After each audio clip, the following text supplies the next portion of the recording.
When Cory Booker confronts Emil Bove this directly, the goal isn't simply to score political points. It's to put a nominee's entire professional identity under a microscope and test whether they can be trusted with authority that affects people's lives in very real ways.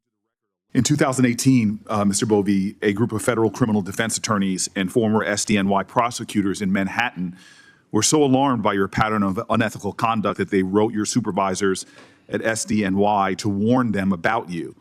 I'd like to enter into the record a letter that I sent to Acting U.S. Attorney Jay Clayton of SDNY requesting more information about any internal or external complaints about you as a prosecutor. The letter contains the full text of that 2018 email from lawyers in which they describe you, and I'm quoting here, they describe you as, quote, vindictive, always looking for leverage and power, a prosecutor version of a drunk driver, completely reckless and out of control, quote, needing adult supervision. One attorney said that you, whatever due justice is supposed to mean, it doesn't apply to Bove. A former federal prosecutor who later litigated against you said, what Mr. Bove enjoyed most as a prosecutor was wielding power, a quality they described as the single worst possible trait for a public servant. Now, I read these because they're important, that these complaints are not an attempt to derail your nomination. This is from 2018, person after person. These complaints come from attorneys who practiced in federal court, some former federal prosecutors, warning a U.S. attorney's office that one of their prosecutors was, quote, a real recurring problem, and that you were not representing the office in a way that they thought the office would want it represented.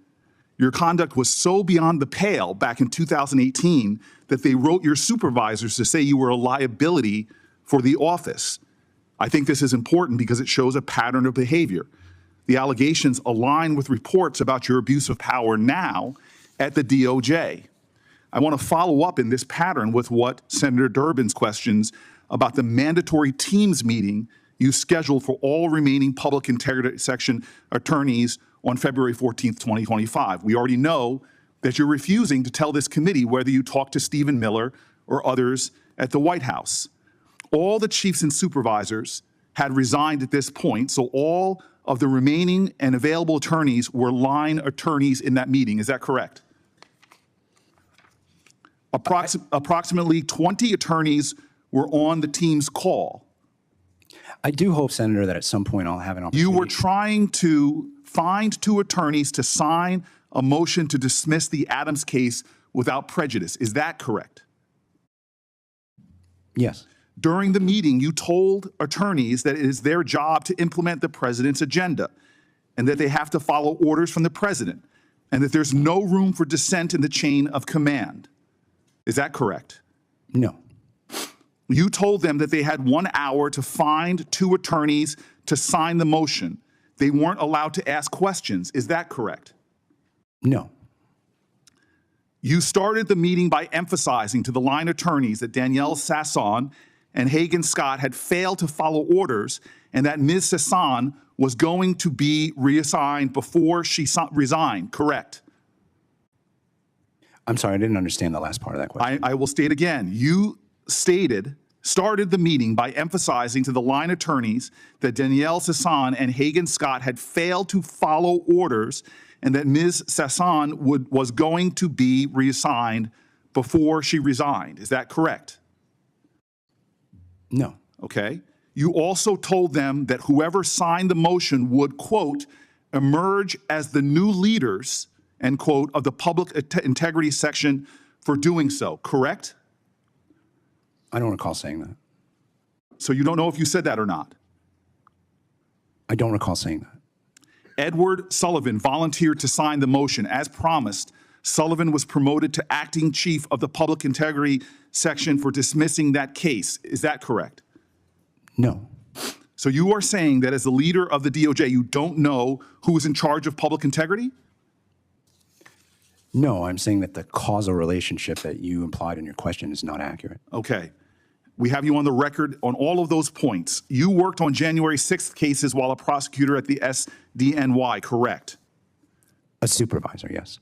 An FBI agent described you as treating the January 6th cases as a priority when you were prosecuting those cases. But then you fired dozens of prosecutors and 8 senior FBI officials working on the case. Is that correct? No. So, Mr. Bove, I am hoping that more evidence is going to come out that showed that you lied before this committee. And I'm wondering where the lines are for you. What's the line in the sand when you wield awesome power of government? What is that line for you? Because clearly lying to a court isn't a red line. Refusing to follow court orders isn't the line. Doxing judges and government officials isn't a red line. Intimidating attorneys you supervise into doing things they believe is unethical is not a line. So what's your red line? I really wonder, what could the president ask you to do that you wouldn't do? What wouldn't you do to win? A judge has to uphold core values and principles: independence, impartiality, integrity, diligence. A judge must be free from undue influence.